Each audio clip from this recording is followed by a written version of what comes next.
Hey guys, Ryan Melrose here, and today I am sharing with you guys my big 13-year journey in making comics. That's coming up.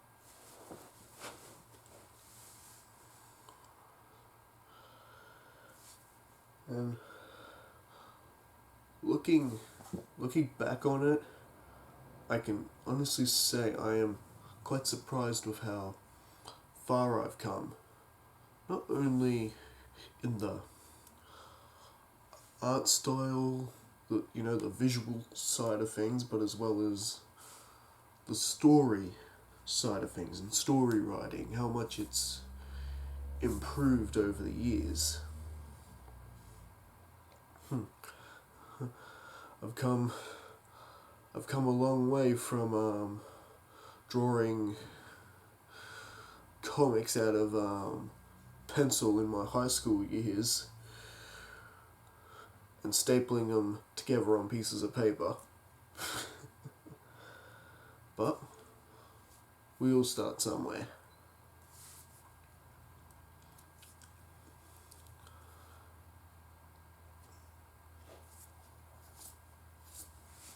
Well, with 13 years of work, I've done quite a few different things. I've designed a lot of characters, started on stories, written bios for the characters I've designed, things like that, and started on stories that were either not finished or I decided weren't good enough, and I'm highly critical about the things I do and the things I release, and it's because of that I was able to improve the way I have and keep on improving and being able to create better stories and improve my art all the time.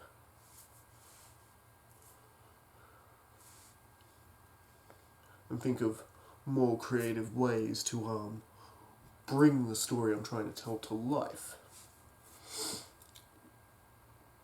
But yeah, I remember when I first started, from the early artworks I did with the first characters I created, such as Chase Hoodlands, Almighty Eye, and Father Sorrow, now renamed Sorrow, and Almighty Eye, now renamed Eye. And those two superhero stories were pretty straightforward. People living out their lives, bad guy shows up, and superhero Eye or superhero Sorrow shows up, beats them, they go to jail, or worse, and pretty much straightforward. Not much story there, but like every other artist and storyteller, you start from somewhere, and eventually you build yourself up. Like back then, I didn't really use the like the thought box in comics very much, in the being able to tell what was going on through the character's perspective, which I know really lacked what was going on in the story, and actually ended up confusing most of my readers, because it was just, there's the hero, he's saying some stuff and stopping a bad guy, but it wasn't really a story that really kept people's eyes glued to the comic, which it could have been if I had have done things a little differently and learned how to write stories better. And that would eventually come to me, but I had to make a few mistakes, a few trial and errors to eventually get things the way I wanted it to. And even though, yes, I did fail and mess up these stories, there was still enough in it. There was still enough bits of story in there that I could use better, that I could use later in a even better project once I learn how to write stories properly and really tell a story that really grips the audience into reading them further and really taking in the artwork.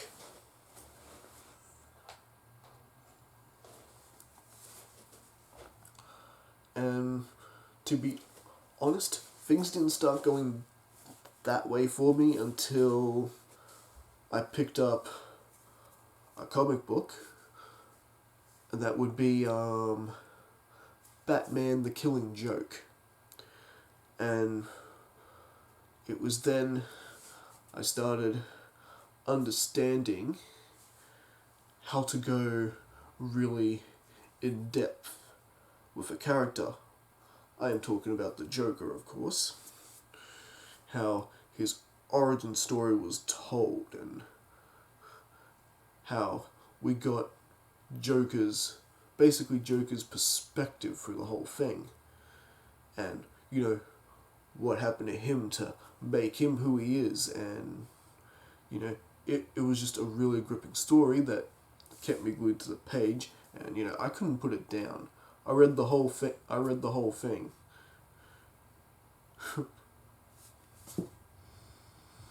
And it's one of my favorite comic books to read, Batman the Killing Joke. Still have it here. Story we're telling today. But yeah, reading comics like The Killing Joke and reading Watchmen and stories like that, especially the prequel comics, which I've been adding to my collection. You really get things from the character's perspective, and reading more stories like that showed me, okay, so now I can start really giving these characters some real depth to who they are by showing their perspective on whatever's happening in the situation. So when I guess practiced this on my Almighty Eye, the Life Addiction, we did get a bit more depth into the character's psyche and why he did the things he did, what the character was like, what he went through. And when I read that back, I'm like, okay, this is better. We're starting to improve. This is actually something I can read. Something that's not confusing in any way. Actually, a lot of people thought it was really cool when I showed my online audience. I offered it up as a prize in a art contest a couple of years back, and yeah, we had a few entries from that.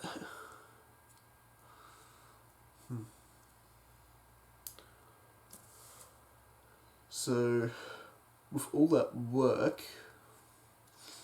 still, there was just something missing. Not really a completed series, as it were.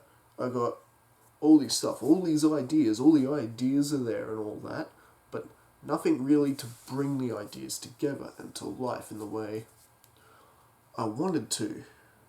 There was even another project that I ultimately cancelled because it was just, I determined that the project was too gory and, not enough story. But the characters, the ideas for those characters in that story were all there. And that's when I sat down, okay, why don't we go ahead and redo this Father Sorrow comic, but instead of trying to do a bunch of different series, doing a Father Sorrow series and an Almighty Eye series and a Benson series and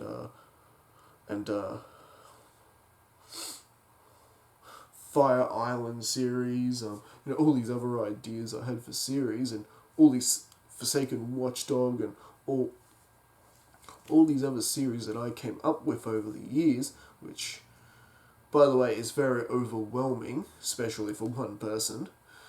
Why don't instead we bring all these ideas for one series?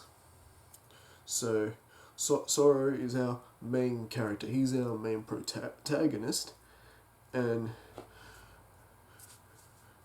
we have him basically clearing up a city, and we can use the concept ideas for these other characters to appear in the comic, who can provide more perspective on what's going on in the situation, and give us something interesting for Sorrow to end up doing, and wherever that leads.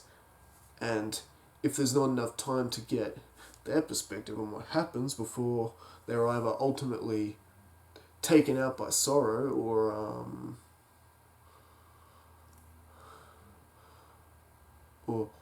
whatever else happens to them, because that's when we can go back and do like 4-issue miniseries and get really in depth into their origins and use up all those ideas that we had originally, and it's still part of the one series. Which, with the first 3 issues of the main story done now, we have started doing issue 1, getting really into more depth into Vincent Crade's story and his journey into becoming than we ever have before. Pretty much using most of the ideas from all the other interpretations of the character that I've played around with over the years, but we're getting more in depth and we're getting his perspective on it as we go, and I think that's going to make a pretty awesome side story.